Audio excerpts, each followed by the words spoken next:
There is nothing wrong with your internet. Do not attempt to adjust your settings. We are controlling the podcast. We control the squealing and the screams. We can make your heart flutter, your eyes blur from tears, or sharpen your mind to crystal clarity. For the next hour, sit back. We are in control of what you hear. We repeat, there is nothing wrong with your settings. You are about to experience the awe and mystery known as the female mind. You are now entering the Fangirl Zone.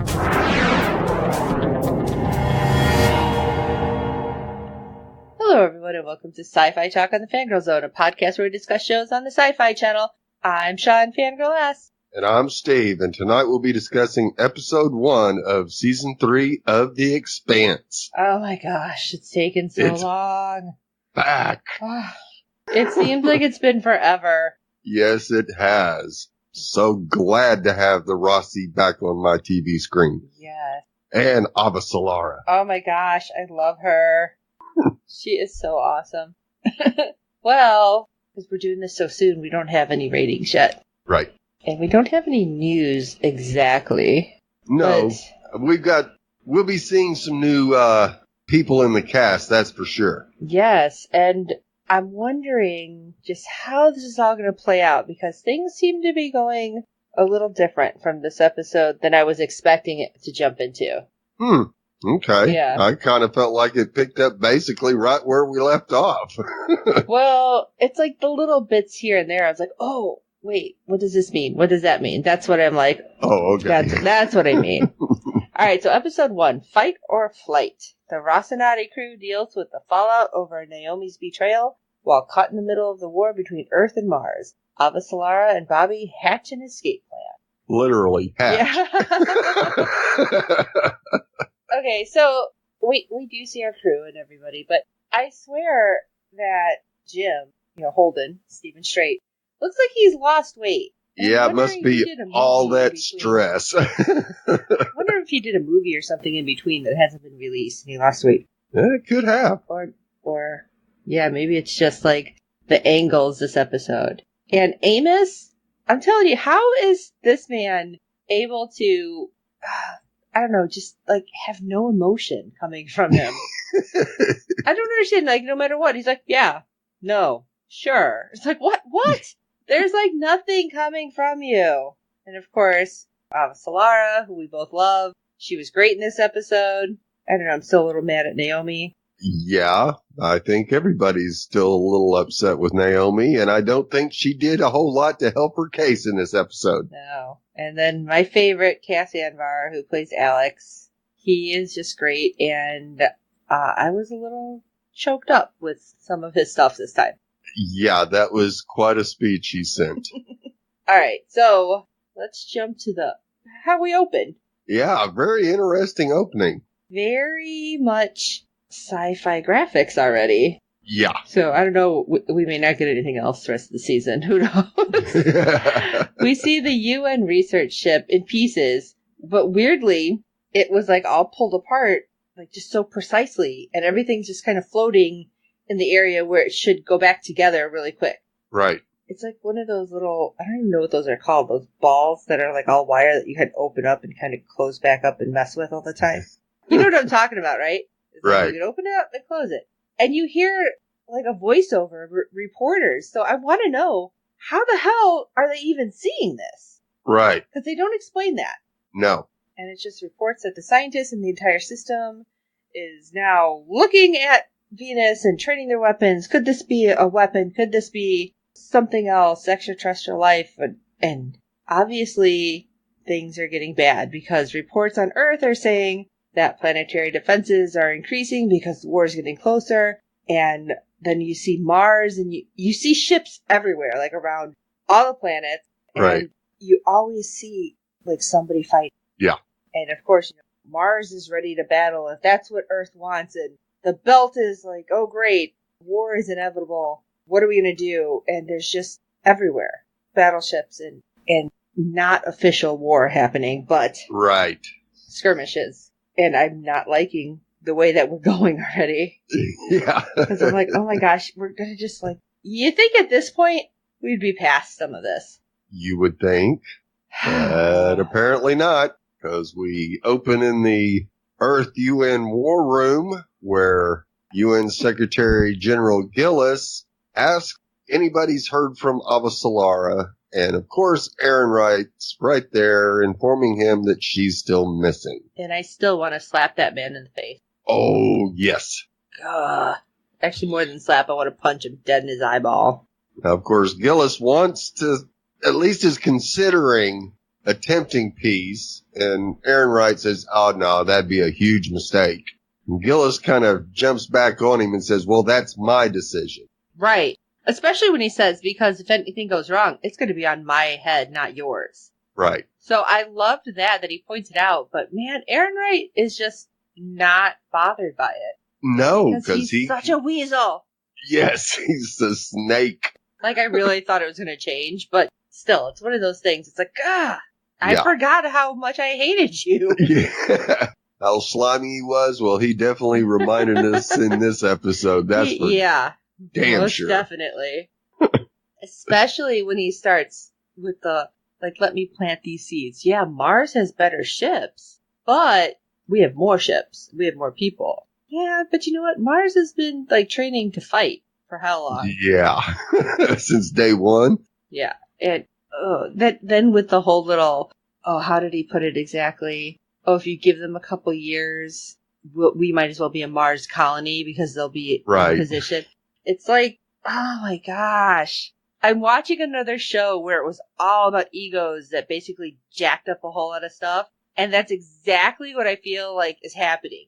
Like, Aaron Wright knows exactly the buttons to push. Oh, yeah. And the future will look back on this day as the day you forged your legacy. Right. Really? Hook, line, and sinker. Yeah. So, of course, Gillis tells him to convene the council that he wants a formal declaration of war. Yeah, that was just stupid. Well, as far as he's concerned, it covers his backside. Well, okay. If the council agrees, then hey.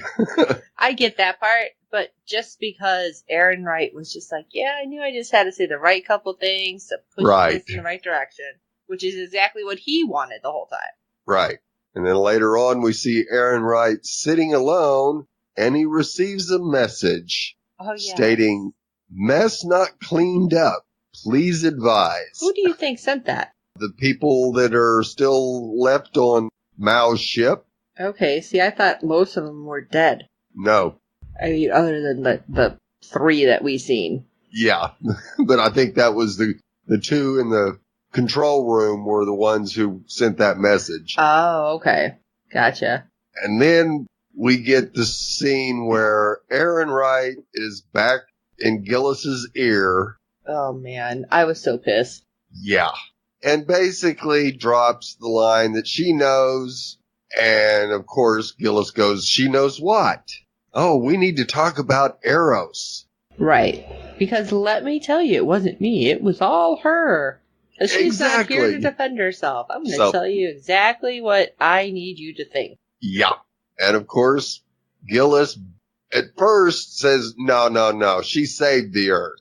And Aaron Wright basically turns it around. No, she didn't. She's the one who unleashed the weapon. She was meeting with Mao, and they're running dark in the belt. And and then we get this stupid line from Aaron Wright where Gillis goes, well, why haven't you told me this before? Oh, I love her. Bullshit. What? Okay, let me tell you, just because I share the same spelling of our first names with Aaron, the man who plays Aaron Wright, I do not like this character at all. No. Sean Doyle, I'm very disappointed in you. I will not have you at Sean Con. Right. So, of course, Aaron Wright wants to know what you want me to do, and Gillis tells him to apprehend her at all costs. Oh, no, Gillis. But apprehend her does not mean blow her up. Exactly. So I'm thinking, okay, but Aaron Wright's going to be like, well. Yeah, they just wouldn't listen. Yeah, that she attacked it first. It's going to be horrible. I just can't deal with him. No. All right. So let's talk about the Belters. Because, hey, Fred Johnson's back. Yeah. I was starting to wonder if we were going to see him only because, like, how it ended. And he Right. seemed to be kind of in a position of power, but kind of not. Right. But he's recording a message to Dawes, basically saying, I have the weapon. You have information. Neither of us should, be playing the Belters off each other. We need to work together. Right. Which is interesting. You got the scientist. I got the weapon. So let's team up. Right. And we see Drummer, who's doing sit-ups, but hanging upside down. Right. Exposing the gash that she got in the finale. Still bleeding. It's like, maybe you should get some stitches. Yeah. Glue, I don't know, something. But her, tablet or communicator goes off. She gets down. And as she looks at it, and she looks like she's pretty ticked off because apparently it's Fred Johnson. Yeah. She does not seem to be in a happy place with him. No, not at all. But she goes to talk to him, and this is what killed me. Because, again, why is everybody, just trying to get another person? It's like everybody wants to kill somebody, is what it seems. Yeah. He tells Drummer that, Holden had the proto-molecule the whole time. He lied to us. Right. And then Drummer's like, well, who told you where to find it? Naomi. Really? So Naomi lied to you, but you're cool with it because she told you where it is then. Right. She's a Belter. She's not a human like an Earther like Holden is.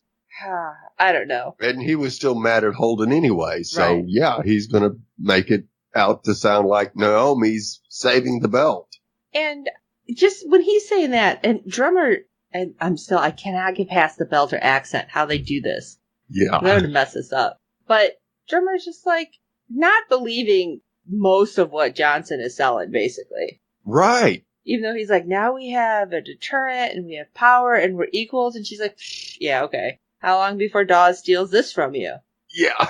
And I love it because Johnson is so no, we're going to work together. I told him. He has scientists that hold the key and I have this and we're going to make a difference for the belt. And again, Drummer's just like, no.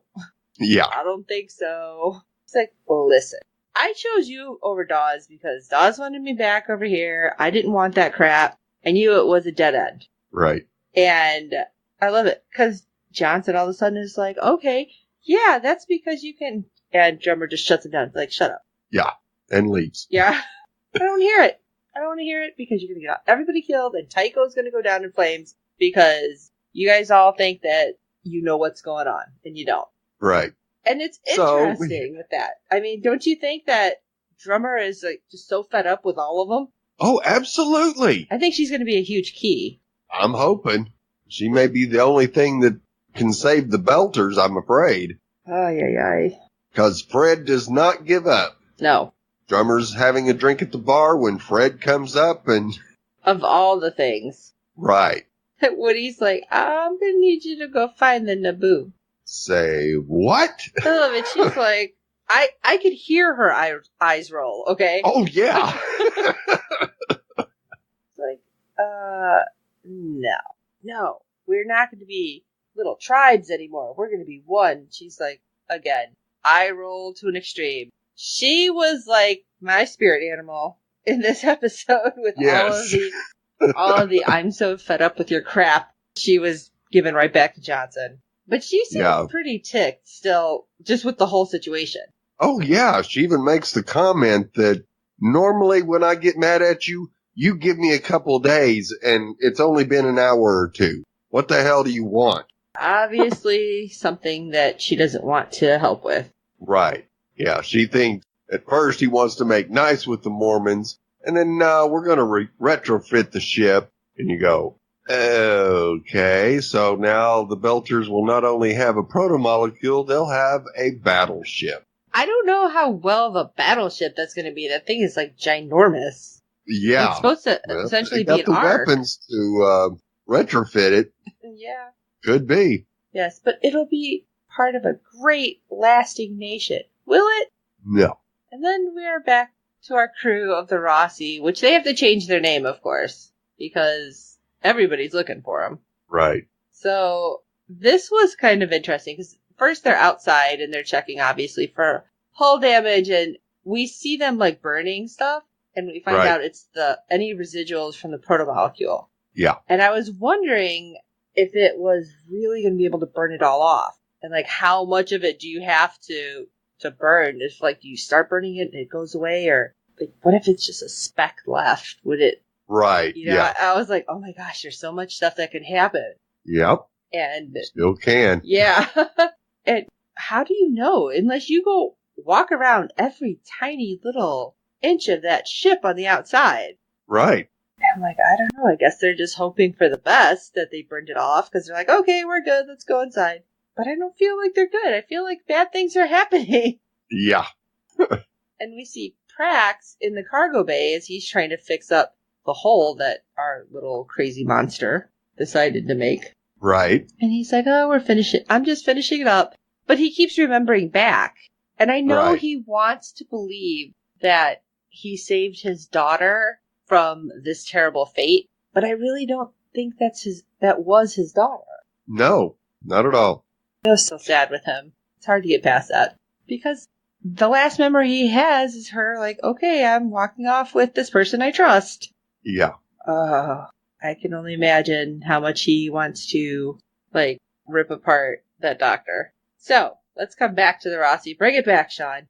Yeah, because we have Alex sad. and Amos inside, and they have a little conversation, and Alex tells him that Holden isn't okay with what happened, and what should they do? Amos says, leave him the hell alone. With no emotion. No, it's fine. No. What? Feel like that's not the right route, but okay, obviously you guys have worked with them more than we've seen. But yeah, Alex obviously doesn't believe that. No, because he says, hey, we were family. Yeah, and Amos goes, yeah, we were stronger before, but now we're not.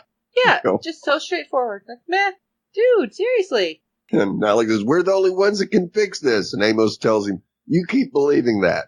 Yeah, and I'm assuming Alex means everything that's happening, not just what's happening on the Rossi. Right. But I don't know. Amos might be thinking just what's happening right now on the Rossi. Yeah, I think that's probably it. And of course, Alex is not letting this go.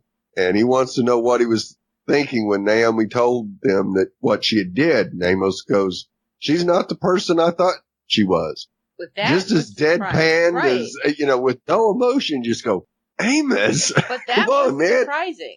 Yes. Because he had said basically, he felt like they were related, brother and sister, and he would do anything for her. And then just saying like, oh, she's not who I thought. I was like, wow, okay. And I feel like from Amos, that is a huge thing. Yeah. Yes, it is. And this Amos kind of goes back to the season 1 Amos, where you kind of don't want to turn your back on him. Right. Where he can be like super scary in the blink of an eye. Right. And so Naomi informs Holden to check his alerts. And of course he sees that the UN has declared war. And you go, oh crap. Right. Since it's all out in space. And that's when they're like, all right, well, we need a new transponder name and signature. And this ship would be a prize for either side. So let's do what we got to do. And just like really quickly kind of erasing the Rossi name and everything off the side of the ship. Like, wow. They don't even have to go Firefly and paint it. It's just like, like instantly coming off. That's interesting. Yeah, a big eraser. Or paint job, I don't know. It was interesting, though. Yes, it was. So then Prax comes in and Naomi informs him that she needs a new name for the transponder. And Prax goes, from me? Yeah, he looks really surprised. Like, well, you know what? You're part of the team now. You helped defeat the big bad at the end there. It's pretty serious. I think they're taking you in. Yeah. So Prax digs down deep and comes up with Contorta, a type of pine tree from Earth that does surprisingly well in low G. In order for them to survive, they have to die by fire. The seeds come out of the fire. I'd never heard this, and I wonder if this is actually a tree that does this. Yeah, I don't know. I was going to look it up, but I hadn't gotten that far. But it very much reminds me of, like, the story of the Phoenix, too. Rising from the ashes. So I'm like, okay, I can dig that, because everything that's happened, it's kind of scorched them. Yes. And, of course, everything that's happening now in our Expanse universe, all the wars, it's going to be rough, and that's the only way they're going to be able to survive is, trying to rise above. So I was like, I kind of like the name. So I don't know what Alex is going to call her. Yeah. So this should be interesting to see what he says the first time. So we'll see. Although I still think we'll call them the Rossi. It'd be a whole lot easier than trying to remember Contorta. I mean, I'll probably remember Torta, but that's because it's food. Yeah. And of course, Alex and Amos are making repairs to the inside deck as Naomi tells them that the transponder's done. Oh, man. And it was cold in there. Changing the transponder won't keep them alive for very long, and they should go to Tycho. I wonder why. Yeah. Oh, but Amos is just like, nah, I'm good. Yeah. Fred will help us. Oh, no, he won't. Right. Yeah, man. And Amos just kind of spitting out the truth, which I was kind of surprised. I mean, we knew he didn't exactly have a filter. Right. But to come this strong was surprising. Right. It's like, he says, yeah, you gave him the blue goo. Now you want to give him a warship on top of it? Yeah. And then Alex even, he's like, what were you thinking? How many more people are going to die because of what you did? And you know what?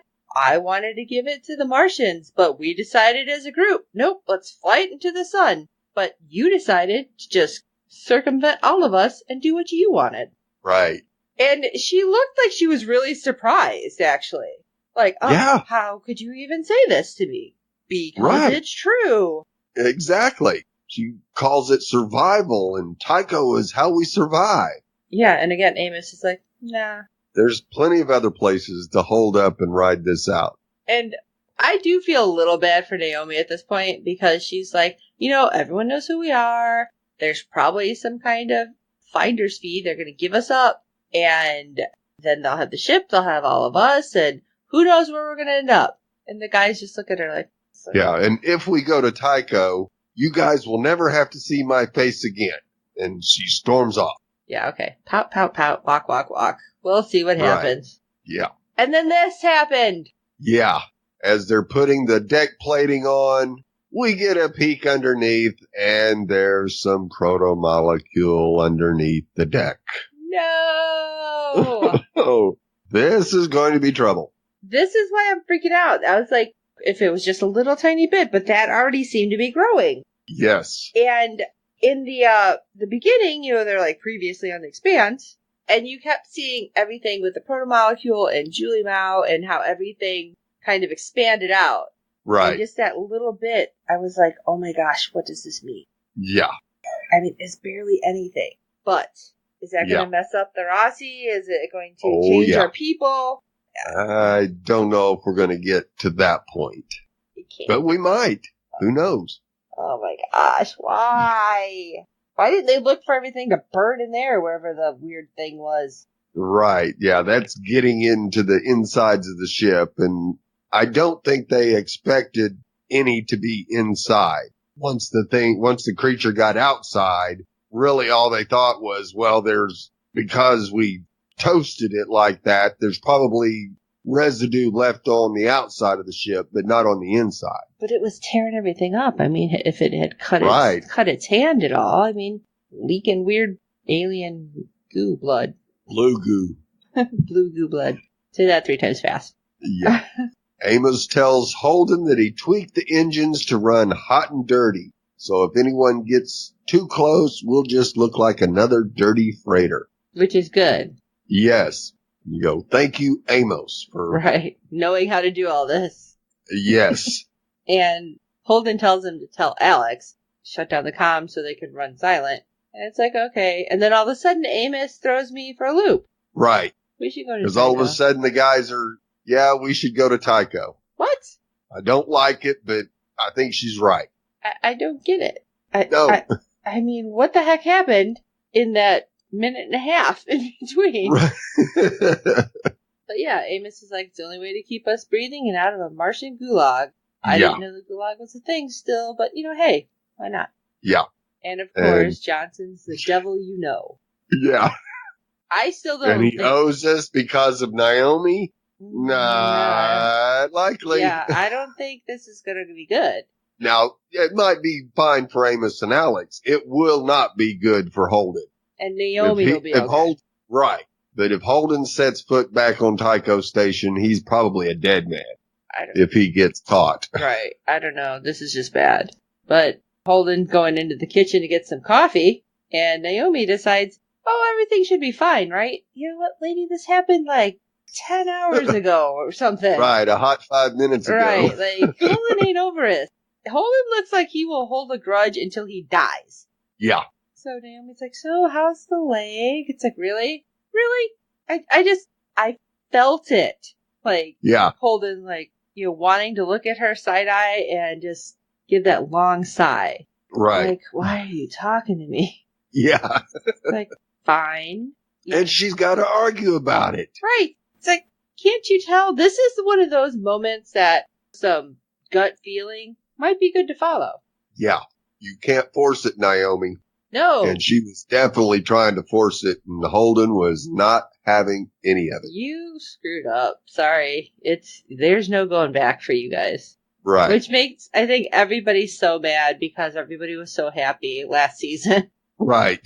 Womp, womp, womp. We're past that. Yeah. And then you can just see the irritation because as Holden tries to make a cup of coffee after she leaves, it doesn't work. Then he just beats the crap out of the coffee machine and rips it out. The one thing that he really enjoyed, and he just took out all his anger for Naomi on it, and you just go, oh no. Yeah, that thing fell apart like a bad Keurig. Yeah. And Prax is just like, you should try tea. Because he happened to walk in on it. Yeah. What a great line from Prax. I just love his face looking at him like, okay. Lay off the caffeine, Holden. Yeah. Yeah, and I did like that. That was just pretty funny. It really was, because he said it just as deadpan as he could. And they have a great little sit-down conversation that I really think... I think it was needed. Oh, absolutely. Absolutely it was needed. And even though Holden eventually starts fighting what Prax is saying, I think it was still registering inside his brain. Mm-hmm. Because we do see a change of heart here later on. Surprisingly. Yes. And I think that happened because of this conversation. And they go back and forth about nature's only constant, change. Oh, I really like your botany metaphor. Oh, hey, you stick with what you know, right? Yeah, exactly. What do you expect, Holden? You've got a botanist on the ship. And I love the way Holden says this, because I'd never heard this before. Because he's like, how did he say it exactly? Like, what do you say to a guy tilting at windmills? It's right. Like, and Prax even looks at him like, what? Yeah, and then he clarifies it by saying, I tend to take on fights that can't be won, and it's nice to let go of all that. Now, I had never heard of that before. Had you heard of that saying? No. Okay. Yeah, that was one I hadn't heard either. I feel like that has to be like an older saying with windmills, because right. I'm not seeing a whole lot of windmills on Mars. Just, No. I mean, obviously he's from Earth, but still. Right. But interesting, because yes, Prax is like, it's not a bad way to do, because it's a way a child looks at things with a sense of the possible. And Holden is just like, and what? Because a child who won't grow up turns into a fool. Right. Prax keeps trying. Yeah, fools keep going even. Yeah. It's like, yeah. But then what Holden said, I was like, kind of looking at him like, Yeah. Because Prax finishes, which, fools keep going even there's no chance of winning. And Holden's like, I knew a guy like that once.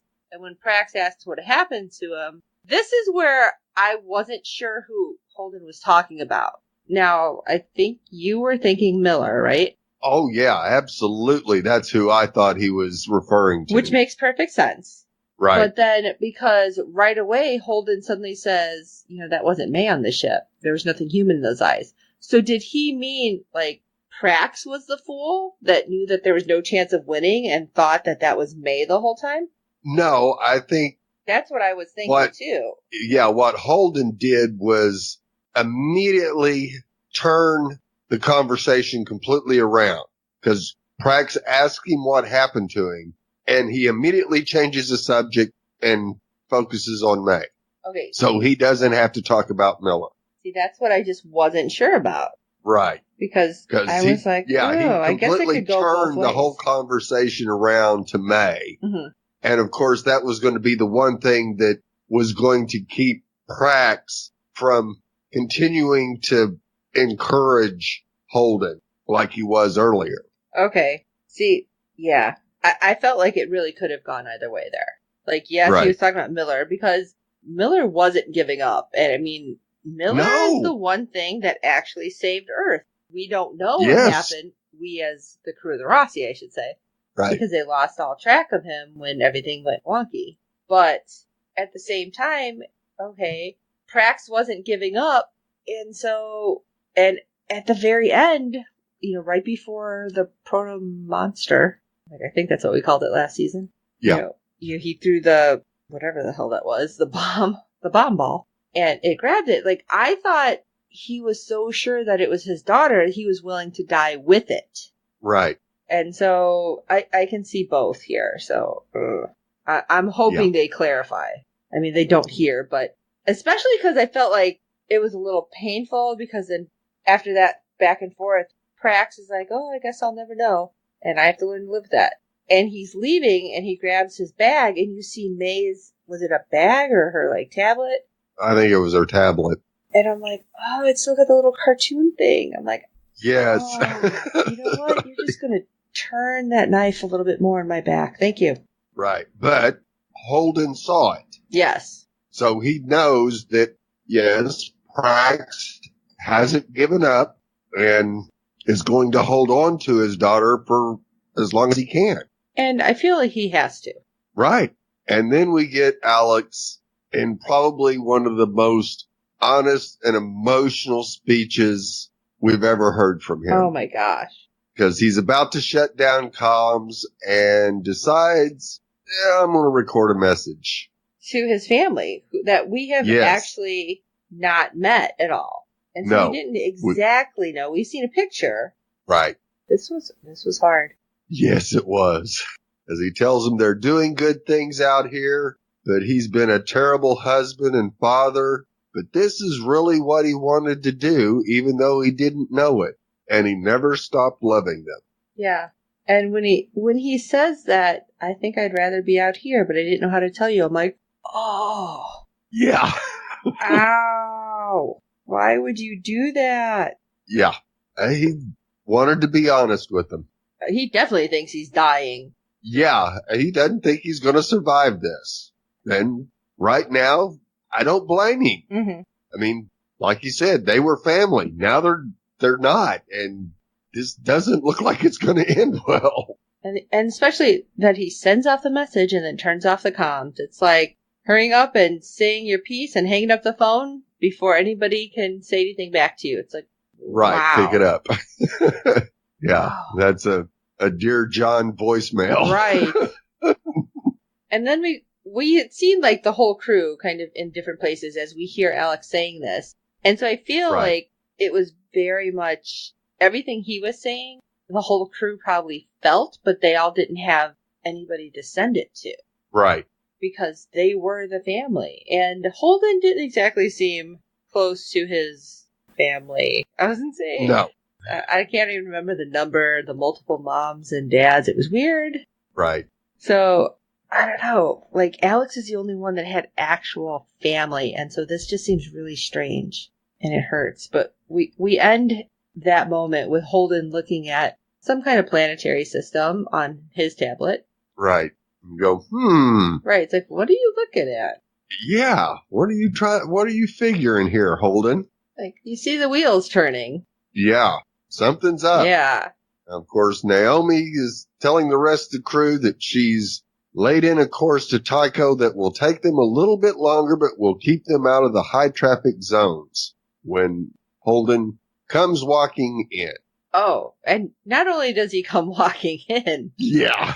he's like, I'm going to kick this door down and just throw something out there. Right.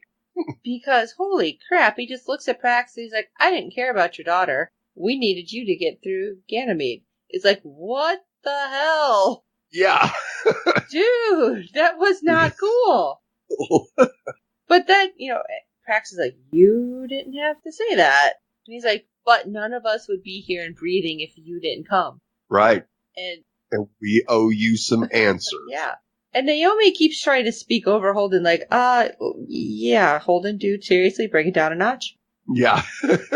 And Holden is not even paying attention to that mosquito that's buzzing in his ear. Right. But he's like, we owe you. Look at this. We know that thing was not actually made on Ganymede. Right. It wasn't a field lab. It was actually done somewhere else. And hey, why don't you look at this? Right. And so now we at least figure out what he was looking at, which I think we have actually seen this one season. Right? I feel like they showed us this, like, lab or whatever. Right. But there was an old decommissioned helium-3 refinery that, guess who owned it? That's right, Mao. Yes. He had all his fingers in so many pies. And Naomi finally gets more than one word out and says, we have a clean course to Tycho. And Holden just says, oh, we can go to Tycho after Io. And here's when Naomi is going to get holier than thou. Oh, yeah. Sacrificing the rest of the crew isn't going to bring May back. And you need to get past your anger. And what happens? Of all the things that I was not expecting, because her and Holden are like, you know what? I don't care about this. We promised to help. We need to find his daughter, or at least try and do what we were doing. And Naomi's back and forth like, no, listen, we're all in agreement. We're going to Tycho. We'll survive because Fred's going to help. And Amos is just like, let's go to Io. And Alex is like, yeah, let's do it. And I think Naomi was just so dumbstruck at that point. Like, what? Yeah. I thought you guys were on my side. Now, first of all, that was just a stupid thought because they're still pretty pissed at you. Yeah. And so... Yeah, just because they agreed that, Tycho probably would be the best place for them to try to disappear, it doesn't mean that if something better comes up that they aren't going to jump at it, and that's exactly what they did. Yep. And, I just loved it. And Prax is kind of like, oh, all right then. Guess we're doing this. Yeah. He's just like kind of looking around like, okay then. Did not expect that. Nope. So I'm just going to go with the flow here. Like, I'm just kind of a hanger-on at this point, so sure, why not? Yeah. After all that, we still have Ava Solara to talk about. I know. All that poor Naomi. I do feel a little sorry, but, not too much because I'm mad at her. No. I'm sorry. I'm sure we'll make up, but not right now. Right. Ava Solara, playing nurse. Where did she get the med pack? Yeah, good question. Apparently it was... Must have found one somewhere. Close enough to try to help heal Kochar. I don't know. I feel like he was pretty messed up. Oh, yeah. I don't know if that little med pack is going to work, or if they got to get to something like what they put Holden and Miller in when they were exposed to all the radiation. Yeah. Oh, man. And it was funny because my feed kept freezing when I was trying to watch. Oh, no. Right at this point, because Bobby's like, yeah, they're still hostiles. I'm going to be back. Here's a gun. And I was like, what the hell? And so I had to keep going back and forth because on my TV, it just kept buffering. Oh, no. It took a good 30 seconds for this. I was going back and forth, like in these 10 seconds. When she hands her a gun, and she's like, if anyone comes through that door but me, put him in the ground. And she's like, don't you dare leave. And so, back and forth. And then all of a sudden, Bobby jumps down the elevator. Yeah, the elevator shaft. You go, whoa. And then I was like, you're fired. So that few seconds back and forth just cracked me up because I watched it so many times to get my stupid buffering. And I'm just cracking up. You're fired. You're fired. You're the muscle. Yeah. I brought you to hold the fort, not me. Just throwing the gun at her. She did all right with the gun. Don't get me wrong. Oh, yeah. She just looked like, what? This is not what I signed up for. I'm a diplomat. Well, you're being a med tech right now, so you're going to be a few more things before this season's over with, I'm sure. Oh, yeah. Might be a pirate by the end. Who knows? Yeah. So Bobby finds the tech from the last episode. She shoved in a little box. Yeah. And informs him of a new deal. Oh. She wants him to help her take control of the ship. He's like, I was rooting for you. She's like, that's what got me through. She's deadpan too. And he's like, damn it. I'm just a junior electrician. Well, today you get to be a hero. Big damn heroes. I don't know how, but Avasalara managed to finish whatever little procedure on this little, machine pack. Yeah. Right. That did a whole bunch of stuff, apparently. Not 100%, because you can see he's still pretty messed up. Right. It basically sealed off the wound and cauterized the blood vessels and stuff like that. Yeah. Because when he gets up, he's looking at her and just like, why are you looking at me like that? Yeah. He's a little surprised they think that he's alive at this point, is what it is. Right. Yes. And of course, you can tell that he's still in a lot of pain as she helps him sit up. And he goes, where's our Martian tank? Right. And then he notices the gun in her hand. It's like, huh. Yeah. So you're in charge of defense. Okay. You're damn right. He comes right back. It suits you. What's he going to say? Oh, give me the gun because I don't want you to shoot me. Right. And I love it because Avasalara is surprisingly calm. After you've seen her freaked out when she kept telling him, stay with me, stay with me. Now that he's stable, she's like, okay, I can be calm again. Yeah. And of course, he informs her that Aaron Wright gave the order to kill her and he will want confirmation, which he won't get from that guy. So, what's his next move? Random dead guy in the room. Yeah. Well, there's people on that escort ship, right? They'll probably be back. Yeah. Or will they? Maybe he's going to, not take everyone out because we don't want any witnesses. Right. Even if they're on my side. Yeah. And Kochar suggests they get the ship to a safe place to broadcast their situation. I love that. Unless you have another better bad idea. Yeah. What? It took a minute here because I'm like, a better bad. Okay, so everything's a bad idea. Got it. Okay. Right. Trying to take control of the ship because they really don't know how many people are still left on it. Right. We do, but they don't. Well, we also assume that Bobby probably took most of them out. Right. Yeah, so Kochar tries to stand up, and, Avasalara's like, here, let me help you. And he's like, nope, too much. How about I just sit here for a second? Let me breathe. The pain kind of roll over. And then we hear the elevator. And there she goes, man. She decided to just open fire. Open fire, yeah. It did nothing because it was Bobby. But hey, she hit Bobby multiple times. Yes. And I think that's why Bobby's like, well done, madam. By the way, this is Theo. Good thing you didn't get past me shooting because he'd probably be dead. Yeah. And Kotar, hand me the gun. Like, give me that gun. Why don't you give me that? Yeah, let's just be safe here. And of course, all right, well, now we got to get moving. So just everybody get behind me because we don't know what's happening. Man, Theo, without thinking, was like, all right, I'm hiding behind you. I'm cool with that. And Bobby just knocks him away.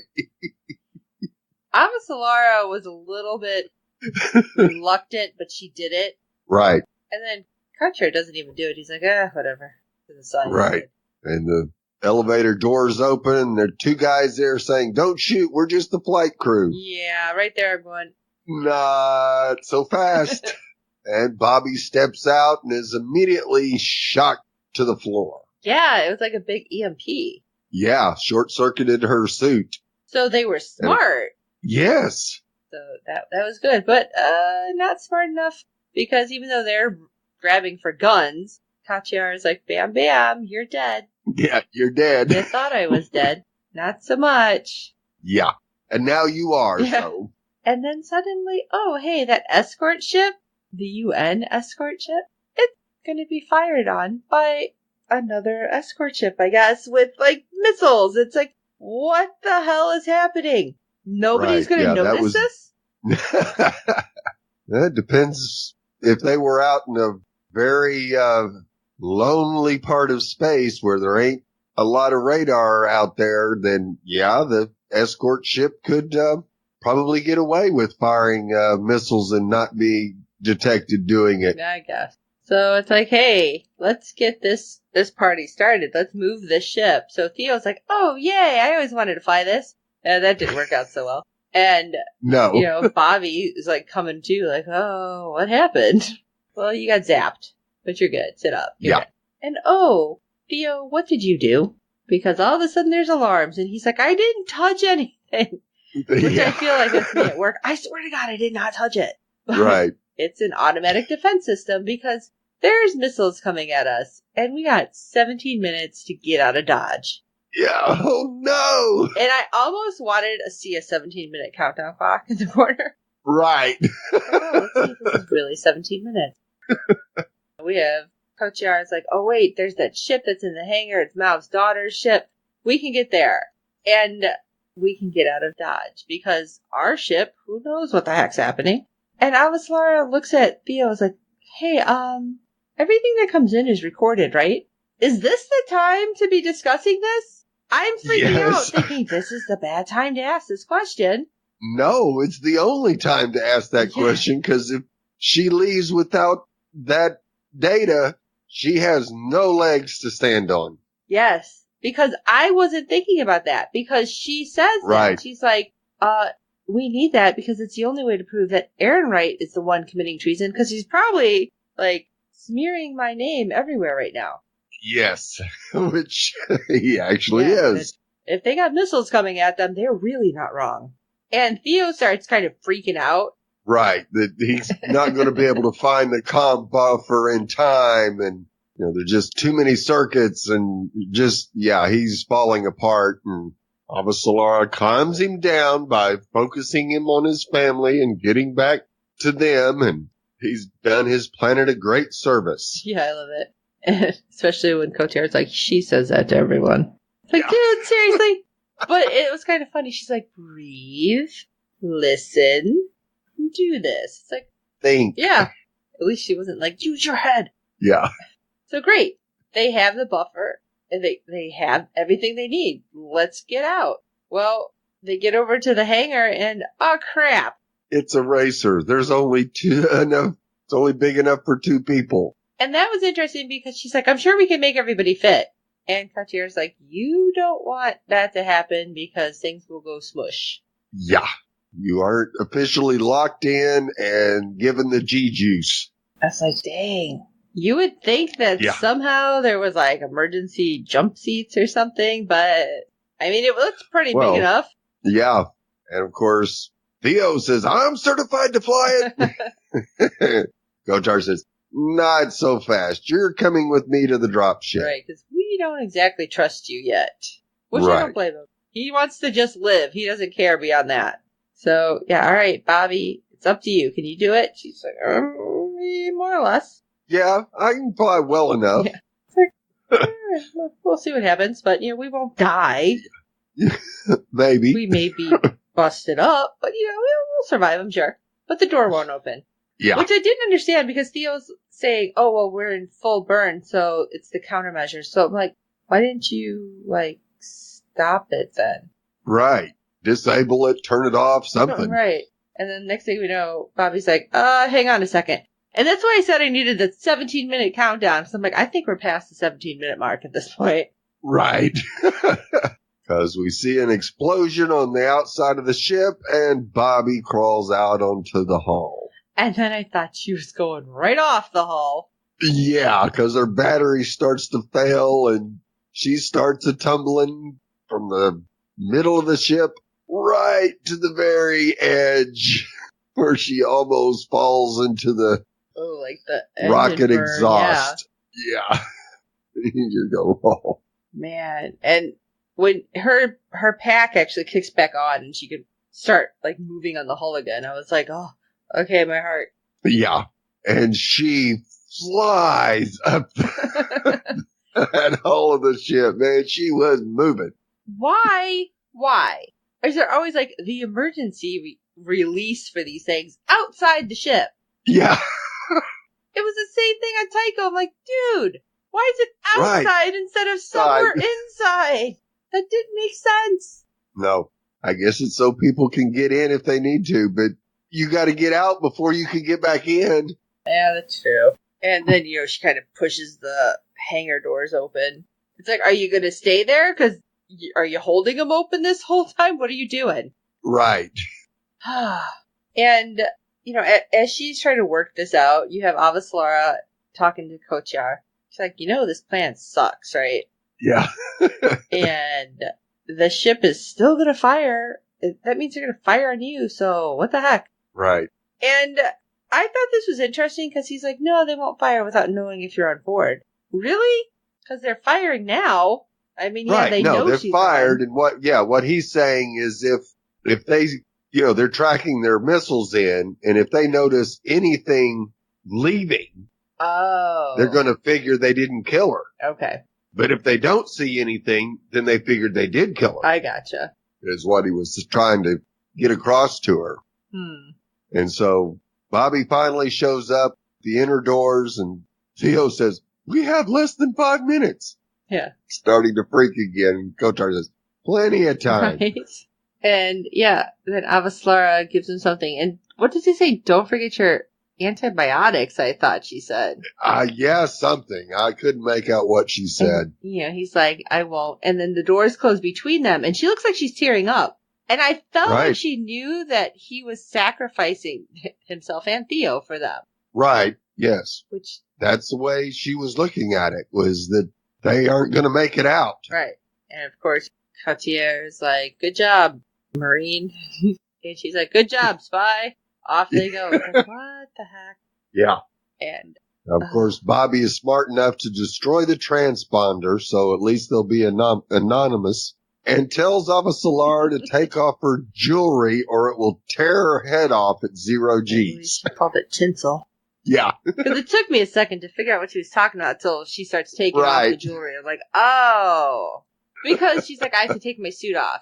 And when Avasarala is like, now is not the time for fashion tips, I thought she was talking about like her clothes or something. I'm like, what? Right. And I'm like, oh, that makes more sense now. Okay. Right. Yeah, because that shit'll be heavy. Yeah. That would just squeeze her to a pulp. Yeah. Yep. And Kotyar and Theo make it to the drop ship, get in. Bobby and Avasarala climb up to the cockpit, and Bobby powers the ship up. And they kind of move away just a little bit, very slowly. And I think I was acting the same way as Avasarala, because I'm like, why are we still here? Why aren't we going away from this? Yes, get the hell out of here. Bobby informs her that she doesn't want one of the missiles locking onto their drive. Which, again, or a radar. Again, makes sense. Seeing them fly off. Yes. Oh, yeah. Avasarala, do you think that Kotyar got out? Oh, yeah, I'm sure he did. Now be quiet. Yeah. What? What? Now, of course, we do see them make it out as he checks the location of the missiles and releases the clamps, and the drop ship floats away, and Avasarala goes, please, can we go? Can we please? Because I'm freaking out. And she's like, yeah, sit still, you're going to need this. Now, had Avasarala not gotten the G fluid before? Or, like, not recently? Because she was, like, cussing up a storm. Yeah. She had on the initial trip to this meeting, but I think she was prepared that it was coming. This time, I think she forgot all about it, and Bobby didn't really tell her it was coming. Okay. And Bobby. Really? Bobby. Bobby. All right, well, things are about to get real. So. Yeah. And, oh my god, Avasarala has not been talked to like this. No. Bobbie's like, pinch your tits and pucker up, it's time to peel the paint. What? Yeah. Avasarala's just like, what the hell? Alright, we're gonna fire this bad boy up and take off. But brace for impact, because the missiles just hit the big ship, we're kind of hiding Right. in the debris but trying to take off at the same time, so nothing. I was just like, oh my God, Bobby, really? Yeah. It was something else. And I loved it. Because she's just Yes. like, yeah, this is normal. And yeah, Lara's like, I'm gonna die. Yeah. Yeah, it was definitely a lot of fun to see Bobby as calm and cool and collected as she was, not really knowing if this was going to work because she hadn't probably had to do it before. Right. But she just had enough faith in her training to, this is what we're doing. And yeah, Lara was just hitting massive panic. Yeah. So that's where we end. And I don't know where they're going, what's happening, why Julie was in the... I mean, granted, it was previously on The Expanse, but it just feels like, are they bringing her back for something? Yeah, we have not seen the last of Julie and Miller. I don't think so. I don't either. This should be interesting what happens, though. So what do you guys think about season 3 coming back and how it was? And was there anything unexpected that you guys thought? Shoot us an email at syfytalk@fangirlzone.com. You can shoot us a message, of course, on direct message on Twitter if you want, or Facebook, or tweet along with us, of course, as we're hashtagging The Expanse, because we're so happy it's back. And Yes. because so many of the cast actually tweets along with us. Cass does almost all the time. Yes. And Dominique Tipper, who is Naomi, I'm still mad at you, but she does a lot too. I think the only one who's not on is actually Stephen Strait. Right. He was, I thought, but maybe they'll talk him into it. No. Yeah. Hope so. So while you're at it, sending us your emails, your messages, your oh my God moments that you thought about, please rate and review us on iTunes and any other platform you're finding us on, because good ratings and reviews help other fans of the show find us. Tell your friends. We do hope you're enjoying the podcast. And yes, ladies and gentlemen, I did buy the book. I got the first book. My God, this thing is giant. And no, I didn't get it read. I was so sure I was going to get it read. Right. And I lent it to one of my coworkers who got it read in a week. I'm like, what the? How? It's like 5 They don't have a million life. pages. It's like huge. And it's only the first book. So Right. Don't forget, too, when you're tweeting along, S.A. Corey is what the name is on it. It's both of the writers of the book. Right. And they will almost always answer, even if it's not during the show, which most of them do it during the show, but they will answer almost every question that I've seen put out to them. So just a thought, that's awesome. Eventually I will get this, maybe before season 4 at this point. Or I have a doctor's appointment. You know, I could read the whole book in that time. You never know. So while you're at it with everything else, too, don't forget to check out the webpage and the website with our various pages. I'll get it right. And con season is upon us, so if you see any of the cast, of course say hi. And if you have pictures of them that you want to share, we'll happily put them up. And if you see Steve and I, please say hi. We've been wearing our Fangirl Zone and SyFy Talk shirts out, and we love talking to our fans. Not even just our fans of the show. You guys know what I mean. Come on. Right. I'm getting it together. It's been a long day. All right, folks, for this episode of SyFy Talk for season 3 of The Expanse coming back. Woo! I'm Sean, Fangirl S. And I'm Steve. Fools keep going even when they know there's no chance of winning. And until next time.